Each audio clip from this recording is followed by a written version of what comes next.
അപ്പോൾ നമ്മൾ ഭീമാപള്ളിയിൽ നിന്ന് നേരെ ഇറങ്ങിയിട്ട് കുറച്ച് മാറി വേറൊരു പള്ളിയുണ്ട് പറഞ്ഞിട്ട് അങ്ങോട്ട് പോവാട്ടോ.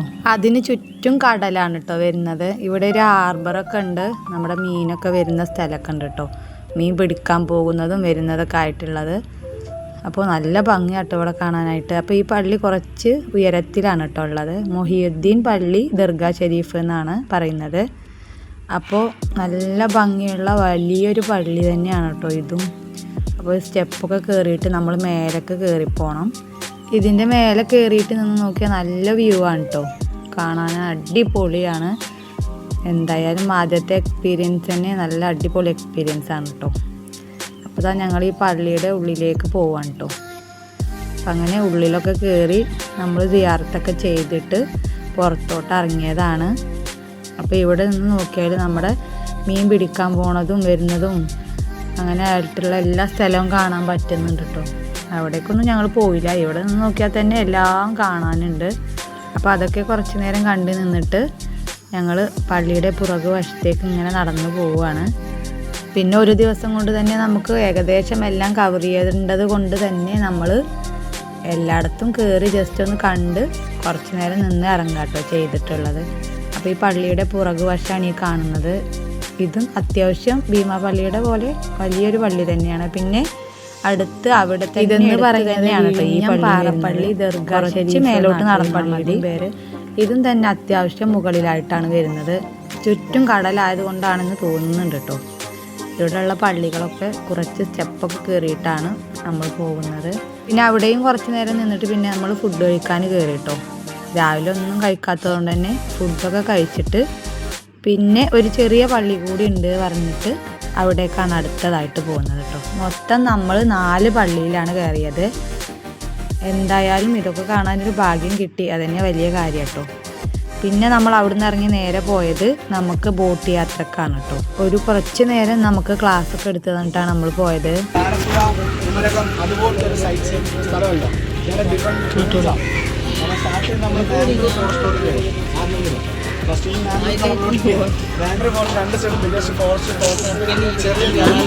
അറിയപ്പെടുന്നത് അനന്ത വിക്ടോറിയ മാർത്താണ്ഡവർമ്മ കനാൽ. മാർത്താണ്ഡവർമ്മ രാജാവ് ഇവിടെയാണ് ഒളിവിലിരുന്നത്. തമിഴ്നാട് യുദ്ധത്തിന് പോയിട്ട് വന്ന് ഒളിവിലിരുന്ന സ്ഥലമാണ് മാർത്താണ്ഡവർമ്മ കനാൽ. ഇത് 2 സൈഡ് പാമ്പ്, എഴുതുകൾ അങ്ങനെയൊക്കെല്ലാം ഉണ്ടാവും. നിങ്ങൾ അവരെ ഉദ്ദേശിക്കുക, അവർ നിങ്ങളെ ഉദ്ദേശിക്കുക. ഓക്കെ, ഈ ആംബ്രോ ഫോറസ്റ്റ് കണ്ടൽക്കാടുകൾ കുളിയിൽ കൂടി കഴിഞ്ഞിട്ട് നമ്മൾ ഈ പക്ഷികളെല്ലാം കവർ ചെയ്യും. കിങ്ഫിഷർ, വൈറ്റ് ക്രെയിൻ, വാട്ടർ ക്രോ, ഈഗിൾ, ഇതെല്ലാം കവർ ചെയ്തിട്ട് നമ്മൾ കോക്കോ ഐലൻഡിലോട്ടും ചോക്ലേറ്റ് ദ്വീപിലോട്ട് ചെല്ലും. ഈ ദ്വീപ് കഴിഞ്ഞിട്ട് നമ്മൾ പ്ലാന്റേഷനിലോട്ട് ചെല്ലും. ചോക്കോൺ പ്ലാന്റേഷനിൽ നേരെ നമ്മൾ അടുത്ത് കവർ ചെയ്യാൻ പോകുന്നത് ബിഗസ്റ്റ് ഹോട്ടലാണ്. സ്പിറ്റ്സ്വില്ല MTV റിയാലിറ്റി ഷോ എല്ലാം ഷൂട്ട് ചെയ്ത് എവിടെയാണ്, അതായത് ജർമ്മൻ ടെക്നോളജി റിസോർട്ടാണ്. ബിഗസ്റ്റ് ഹോട്ടലാണ്. ഇവിടെ ബൈ ബോട്ടിലേക്ക് പോകാൻ പറ്റും. അതൊരു ഓപ്ഷൻ ഹെലികോപ്റ്റർ. ഓക്കെ, ഇതൊന്നും ജർമ്മൻ ടെക്നോളജി. വെള്ളം കൂടുന്നതിനനുസരിച്ച് കൂടും, കുറയുന്നതിനനുസരിച്ച് അതിൻ്റെ ജർമ്മൻ ടെക്നോളജിയാണ്. എന്നിട്ട് നമ്മൾ അറിയാൻ പോകുന്ന ബാഹുബലിയുടെ ഒരു ലൊക്കേഷനാണ് ഈ ആനപ്പാറ എന്ന് പറയും. ഒരു ആനയുടെ രൂപമുള്ള ഒരു പാറയാണ്. ആന വെള്ളത്തിൽ കിടക്കുന്ന ഒരു ഫീലിംഗ് നമ്മൾ കാണാൻ പറ്റും. ഫോട്ടോയൊക്കെ എടുക്കാം.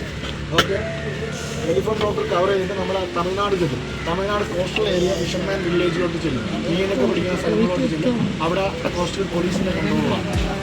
സ്റ്റാച്യു പാറയൊക്കെ പണി വെച്ചിട്ടുള്ള സ്റ്റാച്യു, മദർമേരി സ്റ്റാച്യു.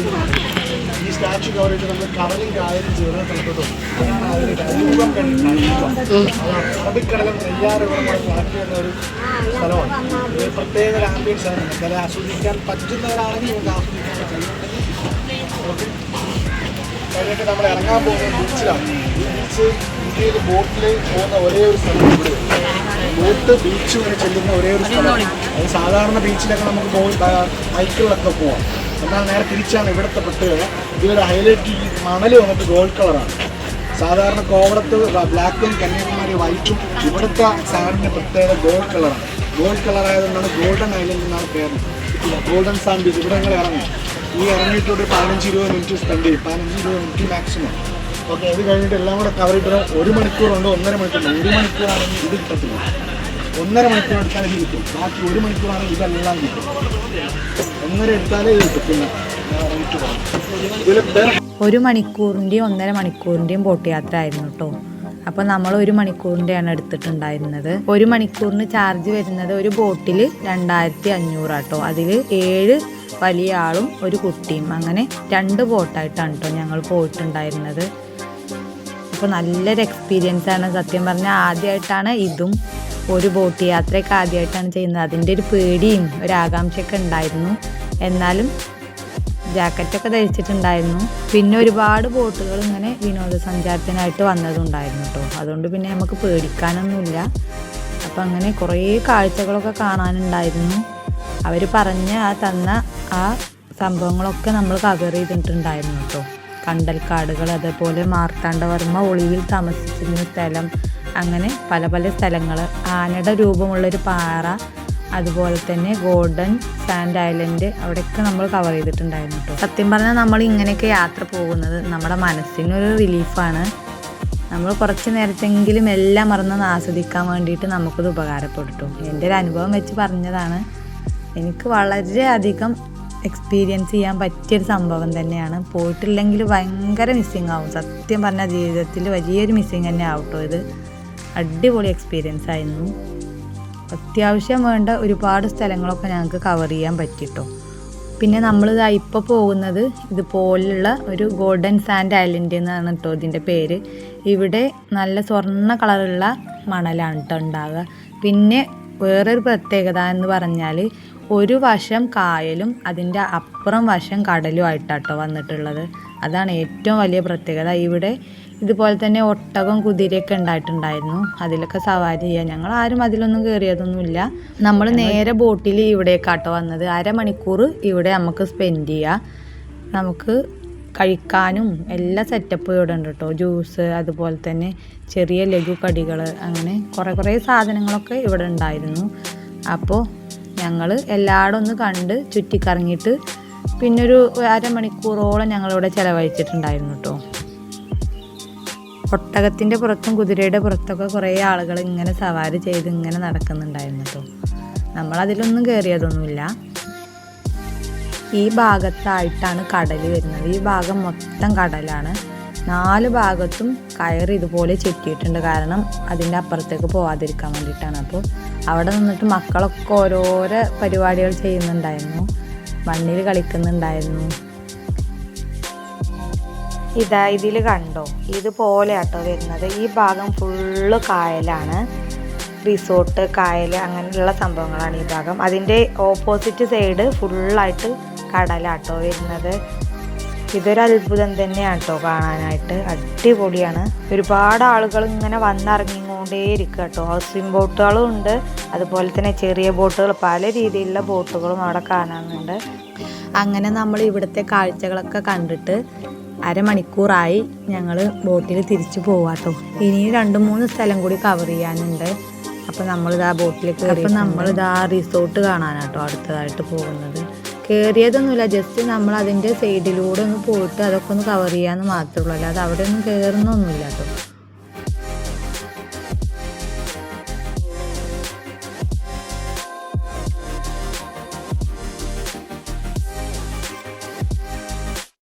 പിന്നെ ഇതാണ് കേട്ടോ ആനപ്പാറ. ആനയുടെ ഷേപ്പുള്ളൊരു പാറയാണെന്നാണ് പറഞ്ഞത്. പെട്ടെന്ന് നോക്കുമ്പോൾ മനസ്സിലാകുന്നൊന്നുമില്ലെങ്കിലും ചെറുതായിട്ടൊരു കട്ടൊക്കെ ഉണ്ട് കേട്ടോ. പിന്നെ ഈ കാണുന്നതൊക്കെ റിസോർട്ടുകളാണ് കേട്ടോ.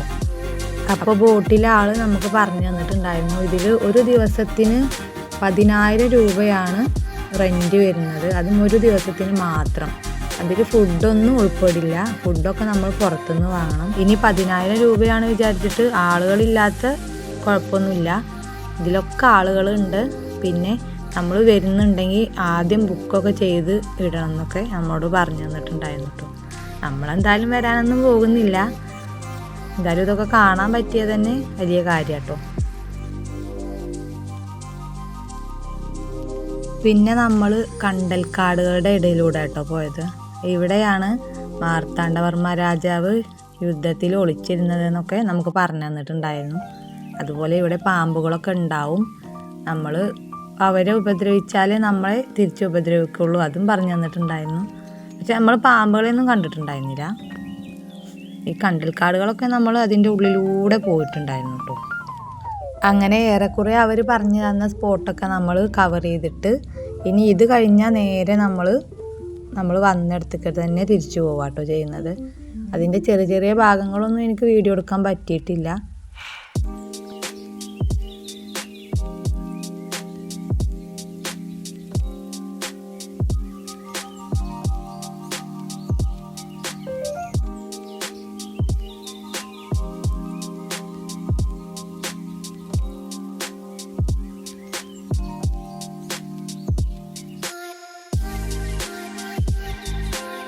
ഇനി നമ്മളിതാ വന്ന സ്ഥലത്തേക്ക് തന്നെ തിരിച്ചു പോവുകയാണ് കേട്ടോ.